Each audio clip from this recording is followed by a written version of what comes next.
You are listening to the Profitable Content Creator Podcast. This is the place where content creators come to learn how to create profitable content that positions themselves as an authority and grows their online businesses. Get ready to take your content to a whole new level with your host, Kristen Poborski. Welcome everybody to this episode of the Profitable Content Creator. I am your host, Kristen Poborski, and I am excited today because I am giving you behind the scenes tips and aha moments and questions answered from my latest content calendar workshop. If you don't know me, I am a big believer in getting your content calendar correct. Because if you get your content calendar all set up correct with hot topics and things that align with what you offer in your business, then all of your other content like your social media, your emails, your marketing pieces, all will work that much better. So that's why I'm giving you a behind the scenes, because I believe getting your content planned and your content created are the keys to help growing your coaching practice, healing practice, or course creation practice into a six-figure business. I've been doing this since 2014, and I can tell you that while my methods that I teach, how I do this, are timeless, but how we deliver the content, what formats we use,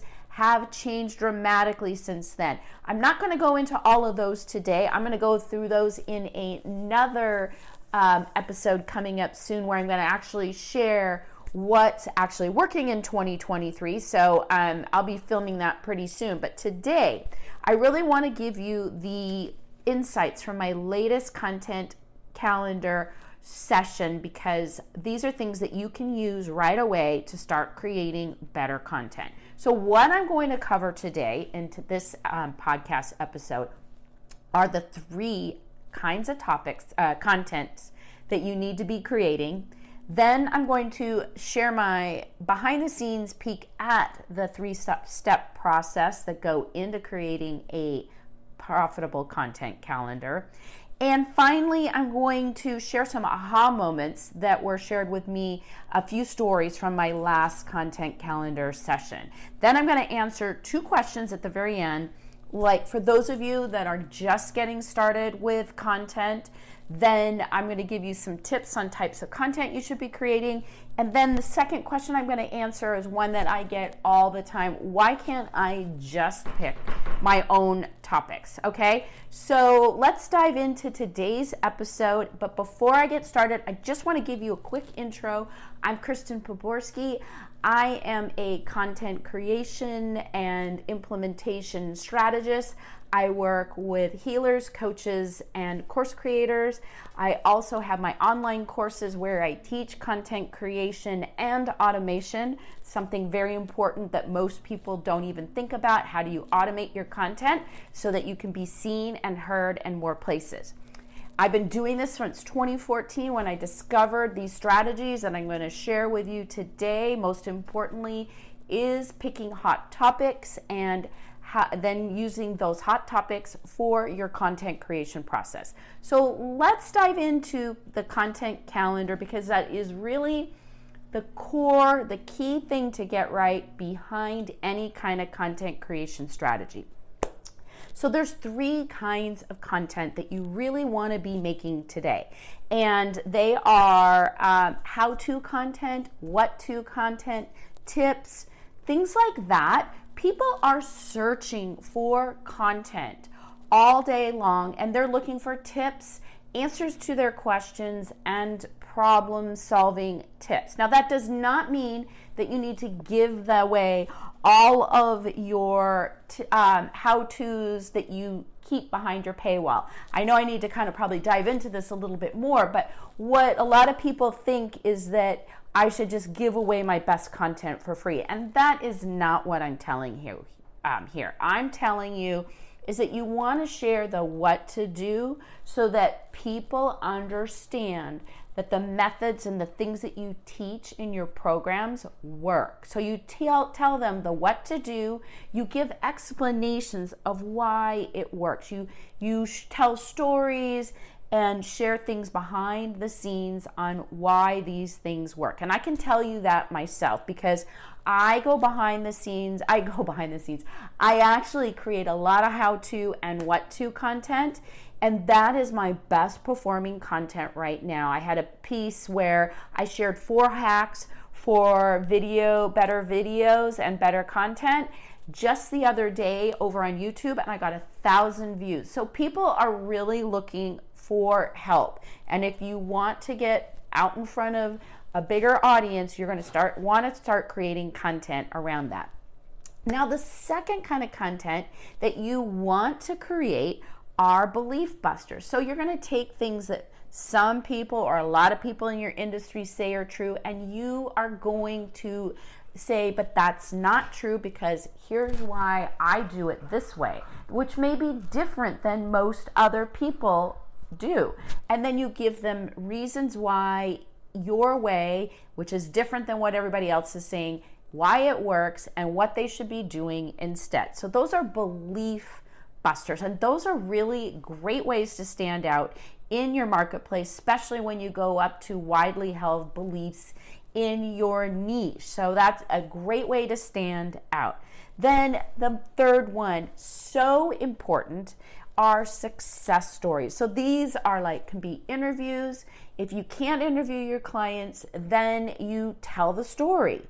And you can use these standalone pieces and record them with clients and then cut up all that content and reuse those stories inside your how-to, belief busters, your what to do content, all of that. If you do not have stories that you can tell around why your stuff works, why your beliefs work, why all of this work, what I want you to do right now is take a piece of paper, write down all of those stories. You don't even have to write them out. You can just make a list of them and start compiling a list of stories.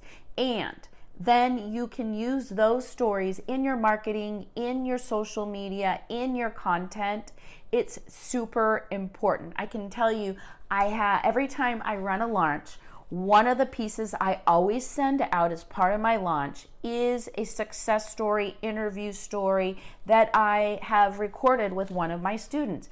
And a lot of people have told me in my last one, when I did my Smart, Simple, Create Courses That Sell, I told the story of how we created this course, and I showed statistics, things like that, behind the scenes, numbers, all that kind of stuff. And someone told me who enrolled for my course that this was the tipping point that caused them to say, yes, I want to enroll. So you can see how that can be very powerful, not even if you're just launching a course, but if you have services that you want to sell, coaching programs, anything. You really need those success stories. You need statistics when you're showing things that you are working in and sharing that. It really, really helps people go, okay, she's not just telling me what to do, she's showing me that it works. So that is why success stories are so important to your content. So those are the 3 pieces of content you need to create: how-to content, belief busters, and success stories. So write those down and add that to your list. So let's dive into the 3-part process that goes into creating a profitable content calendar that will actually help you create content that your audience wants to hear from you. So the first one that we always do is we align the content plan to whatever it is that my student or my client is teaching or coaching in their practice. So we use that knowledge to create content categories. So a good example would be one of my clients. He's a marriage therapist, Todd Krieger. If you've been around me, you've heard me talk about him before, but he's a great example of this. So we go and only talk about content that aligns with what he does in his coaching practice and therapy practice. So one of the content categories that we talk about are infidelity. We talk about trauma. We talk about dysfunctional families, things like that. So those are content categories. Those are broad pieces of content that we're going to use those to go and research topics underneath those categories to find the hot topics in that section. So that's really the second part. So we take those content categories and we go out and use my special process for creating a content calendar full of hot topics that I teach inside of my Smart Simple Content Marketing and Automation program. And we build like 6 months of pieces of content ideas. Then once we're doing that, we're done with that, we go through and we use a tool and go out and research what are pressing questions for each piece of these contents. And this is something that I use so that we can create more content in less time. It's something I teach inside of the 12X content creation method, which is inside that program. It's also a standalone program that I have. But anyways, we go in there and we use these questions combined with the topics.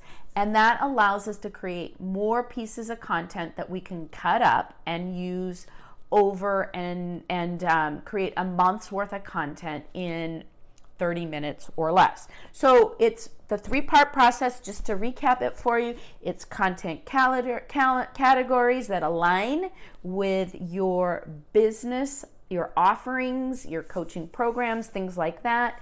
You take those, research hot topics, and then you find questions that people are asking about these topics that you're going to write about, and you answer those inside of your content.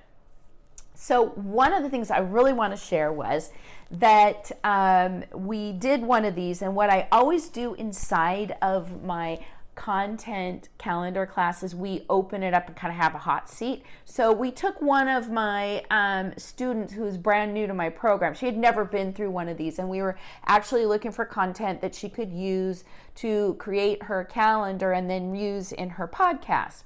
And what she said to me was, wow, I always thought that she teaches, she reads auras, and she thought that she would have to be going out and finding topics all about auras and aura readings and things like that.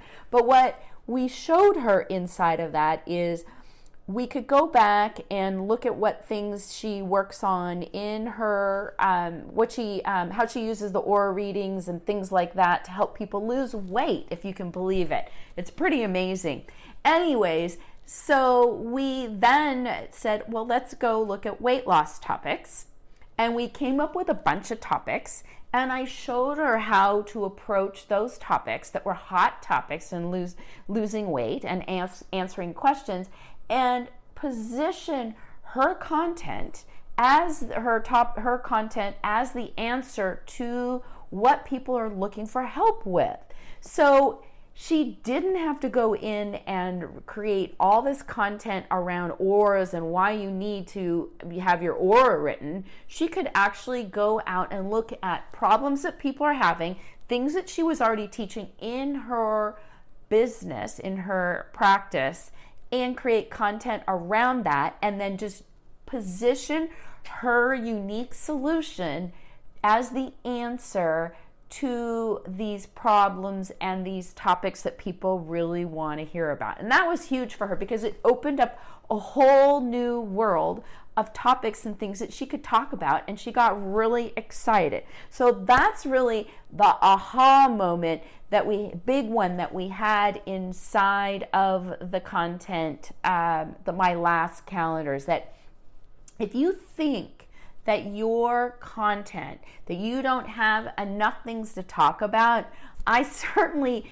can tell you that there are a zillion ideas that you can talk about. You just need to look at how you're using whatever it is that you're coaching or healing on, or your courses, and start thinking, what problems I'm solving? And those can be your content categories. You can go from there and put together some research, the hot topics, and then position it as how you would talk about it from what you do in your business, okay? So that was a big shift in beliefs that people had. So I love that, because that was like one of the first times that we ever really did that for a long time. And she really got a lot of value out of it, and she was super excited about it. So before I go into today's 2 questions, I just want to remind you that I've got a freebie listed right down below. It is the a profitable content creator's roadmap, where I outline the 7 steps to creating profitable content, and I've included a bonus. And that bonus in there is really pointing at what I'm doing right now in my content that's really working to blow up my content and get me seen and heard in front of a bunch of people. It's what I did last week, where I created a piece of content, a tiny little piece of content, and I got 1,000 views in one day, within actually a few hours. So it's kind of taken my content from kind of like here to here. So go grab that. I've got the link down below to grab the Profitable Content Creators Guide, where you can find out my 7-step process. I also include 5 mistakes that you might be making and how to fix them with your content. And some of it I talk about right in today's podcast episode, but there's a lot more in there. So let's dive into today's big question. I'm just getting started with my content creation. What kind of content should I be creating? Okay, so let's go back to those 3 pieces of content. Or 3 types of content that you want to be creating. So what I would do if I was just starting today, for sure, I would only focus on creating video content, because that is what's trending right now. That is what's getting views, likes, all kinds of comments, and engagement. So I would create only video content. Plus, it's super easy to repurpose that content into other formats, such as audio, a blog post, short form written content, and it's super fast to create. You can create a single piece of content for that will span 4 weeks in 30 minutes or less. I cover that right inside my 12x content creation course, which you can get for $47. I got the link right down below if you want to go check it out. But it's really a great way to create repurposable content that you can create a month's worth of content in 30 minutes, and it is possible with video content. Forget written content today. I still have some holdouts with my clients who only want to create written content. They don't want to get in front of the camera, and let me tell you, it's not working. And I can tell you from being an introvert, I did not like creating video content at first. But what I noticed is the more I sat down and did it, the better I got, the more comfortable I got. Better I got with that, the better coach and course creator I became for my students, because I became more confident on camera. And even when I'm on a Zoom now, I feel like way more confident being in front of a bigger audience. And I've gotten through all of my own personal fears that stopped me for years from creating video content. Okay, so I really want to urge you to go ahead and break through those fears if you're having them, and create video content, and stop focusing on written content. Okay, so The next question I have is, why can't I pick my own topics? Okay, so here's a reason why you don't want to pick your own topics, because unless you really know your avatar, I would stay away from this, especially if you are a first time or new to content creation, or you have not gotten traction with your content. You can pick your topics after you've had some experience. That's how we test new things out. But to get started, I really suggest that you follow my 3-step content creation process. You can pick your categories, but it is far more efficient to go out and see what's trending and create your own version of that content using what topics are trending right now. So that to me is the smartest way to do it. Now, I've tried creating content that I thought my audience wanted, but it was a waste of my time. I didn't get traction on it, and I just had a tough time getting any kind of engagement. So what I do now is I use my content calendar. I also go through my old content and I create more content around the topics that I know are working. So if you've got content that you know is working, for sure create more content around it. But I do urge you to go out and find more topics and start broadening your content categories and trying things out. When you do that, you might just be discovering your next hot topics that your audience is looking for, and it can lead to all kinds of exciting things, such as my client Todd Krieger. I'm bringing him up again, but we started talking about infidelity as one of the topics, and when we started talking about infidelity, it exploded his views, his opens on his emails. We realized that his audience was searching for content like that. So we started creating more and more and more, and to now it's one of the biggest problems that his clients come to see him for. And he's really good at helping people with that problem. And the thing is, when you pick a hot topic like that people are pressing and they know the alternative is really expensive, they're willing to pay you top dollar to solve that for them. So definitely experiment with content categories that you haven't tried before, but do use the hot topic research to find out what people are consuming right now and what questions do they have about that particular topic. So that's it for today's episode of the Profitable Content Creator. And don't forget, I've got in the show notes the link to the content creator, the Profitable Content Creators Roadmap. And I've got the link to my little mini course called the 12X Content Creation Method, where I teach you how to create a month's worth of content in 30 minutes or less. And go down there, check them out. Definitely get the roadmap, and I look forward to seeing you in the next episode. And don't forget, if you've got questions or comments, leave them down below. I'm always looking to answer people's questions, or if you've got ideas or things you want to hear from me, don't be afraid to just leave those comments below. You've been listening to the Profitable Content Creator Podcast, where content creators go to learn how to take their content creation to the next level. If you love the Profitable Content Creator Podcast, we'd love for you to subscribe, rate, and give us a review on iTunes. Until next time.